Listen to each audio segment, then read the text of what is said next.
Today is the International Day of Remembrance and a tribute to the victims of terrorism. Let's bring in President Committee of the Defense of Human Rights, Malachy Ugwummadu, for better understanding and for more exposition on this matter. Thank you for joining us at this time. On a day like this, we are celebrating these individuals who are victims of terror. But beyond a ceremony of this nature, what is your assessment of our support and intervention in matters of this nature?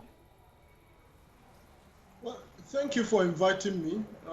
But please let me correct the introduction. I am the immediate past president of the Committee for the Defense of Human Rights. I handed over to Dr. Osage Obayiwana in October last year.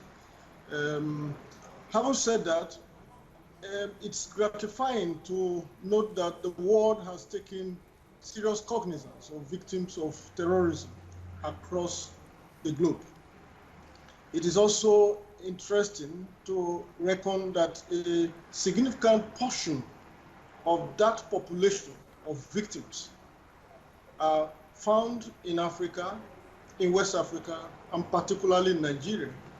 And therefore, it is of concern, of tremendous importance, that Nigeria has joined in the League of nations that are commemorating this day.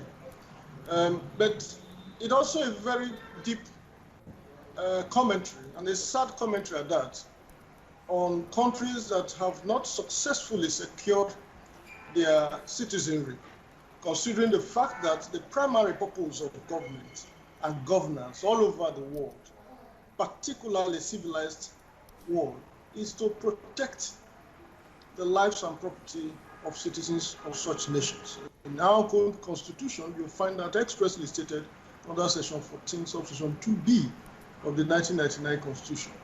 I think the importance of today is to step back a bit, for nations to step back a bit, recognize that there are persons whose lives have been changed suddenly and dramatically for no fault of others, for no fault of theirs, but for, if you like, the failure of leadership at various strata, resulting in such deprivation, where persons are now denied the normal livelihood, where many of them have found themselves, albeit undeservedly, in IDPs right in their countries.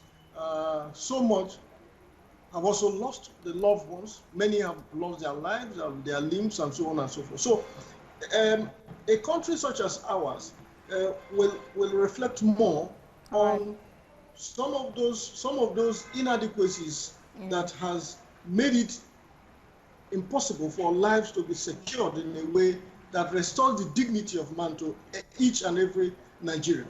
Right, and as it is, if I may butt in here, Mr. Ugwummadu, as it is now, these survivors are actually calling for government support so they can lead normal lives. And as it is, their ultimate desire at this time is for those who are IDPs among them to be able to return to their homes.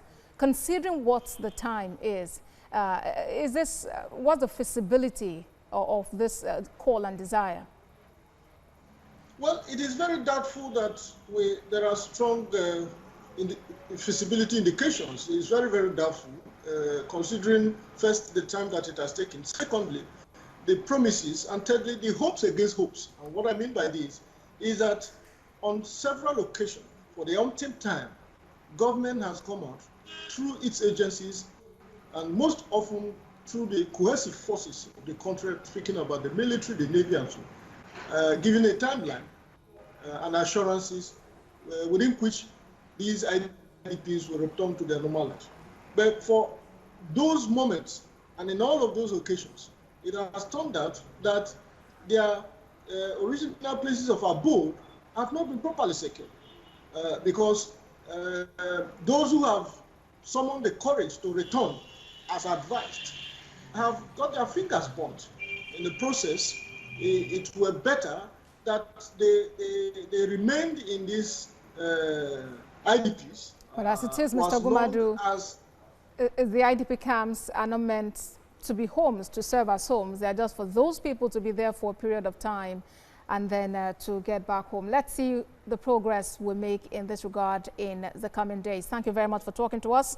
Malachy Ugwummadu, past President, Committee of the Defense of Human Rights. Thank you very much for the opportunity.